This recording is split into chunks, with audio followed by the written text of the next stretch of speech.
Assalamualaikum warahmatullahi wabarakatuh. Perkenalkan, nama saya Septika Lestari dengan NIM 2541038 dari Prodi Tadris Bahasa Indonesia 3A. Video ini saya buat untuk memenuhi mata pelajaran Perencanaan Pembelajaran Bahasa Indonesia dengan dosen pengampu Dr. Maria Botibar MPD. Baiklah, di sini saya akan menjelaskan tentang struktur dan aspek kebahasaan dalam cerpen. Yang pertama yaitu abstrak. Abstrak adalah gambaran umum secara keseluruhan mengenai berbagai situasi, peristiwa, dan berbagai unsur lain dalam cerpen. Dalam tahap ini, ide kasar penulis biasanya dimunculkan, namun belum ada awal yang benar-benar konkret. Selanjutnya yaitu orientasi. Bagian ini memperkenalkan setting atau latar cerita, baik dalam segi waktu, tempat, maupun peristiwa. Orientasi juga dapat mulai memperkenalkan tokoh, menata berbagai adegan, dan memperjelas hubungan antar tokoh. Baiklah, yang selanjutnya yaitu komplikasi. Komplikasi merupakan bagian di mana berbagai konflik mulai muncul. Konflik dapat berupa masalah, pertentangan, atau kesukaran-kesukuran bagai tokoh utama mulai diperlihatkan. Bagian ini memperjelas bagaimana sebab akibat konflik yang terjadi antar tokoh. Baiklah, yang selanjutnya yaitu pencapaian konflik atau rising action. Berbagai masalah, peristiwa menantang, pertentangan atau kesukaran-kesukaran tokoh terus berkembang dan hampir mencapai puncaknya.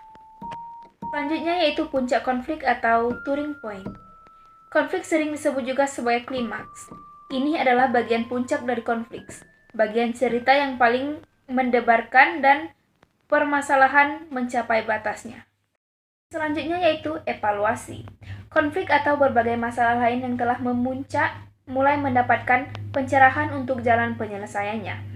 Evaluasi adalah tahap ketika konflik bisa jadi diselesaikan atau justru benar-benar berhasil menghentikan keinginan atau tujuan tokoh utama. Selanjutnya yaitu resolusi. Bagian ini berisi penjelasan maupun penilaian akhir cerita mengenai sikap ataupun berbagai nasib yang dialami oleh tokoh setelah mengalami peristiwa puncak sebelumnya. Bagian ini adalah akhir dari konflik atau penyelesaian secara utuh. Yang terakhir yaitu koda. Koda adalah penutup atau akhir dari seluruh isi cerita. Koda dapat berisi kesimpulan dari seluruh cerita, seperti interferensi penulis mengenai kisah yang disampaikan. Tidak semua cerita memiliki koda, terutama karya-karya sastra serius yang bersifat tidak ingin mengurai dan ingin pembaca yang menyimpulkan sendiri bagaimana pesan dan amanat yang terdapat dalam sebuah karya. Yang selanjutnya yaitu aspek kebahasaan. Aspek kebahasaan cerpen adalah sebagai berikut. Memuat kata sifat yang mendeskripsikan pelaku seperti menampilkan fisik juga kepribadian tokoh yang diceritakan dalam cerpen.